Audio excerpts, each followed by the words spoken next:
సగం తురిగి పెట్టుకున్న బంగాళదుంపలు అండ్ బఠానీ కూడా నేను 1 డే మొత్తం నానబెట్టుకొని ఒక టవల్లో గుడ్డ కట్టుకొని పెట్టుకున్నానండి. చేయటం వల్ల మనకి మొలకెత్తుతాయి కదా బఠానీ, అవి మొలకెత్తిన బఠానీ వేసుకోవడం వల్ల మన ఒంటికి ఫైబర్ అనేది చాలా అందుతుంది. అండ్ అందులోకి 1 స్పూన్ పసుపు వేసుకొని మూత పెట్టుకొని 2-3 విజిల్స్ వచ్చే వరకు పెట్టుకోవాలండి. బఠానీ చాలా మెత్తగా ఉడకాలండి. చూసారు కదా, బఠానీ అయితే మెత్తగా ఉడికిపోయింది. ఇప్పుడు దీన్ని పక్కన పెట్టేసుకుందాము. ఇప్పుడు స్టవ్ మీద కడాయి పెట్టుకొని 2 స్పూన్ల ఆయిల్ అయితే వేస్తున్నానండి.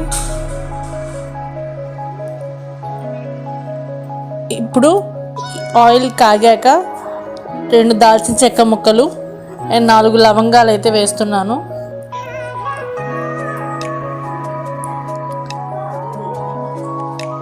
ఇవి కొంచెం దూరగా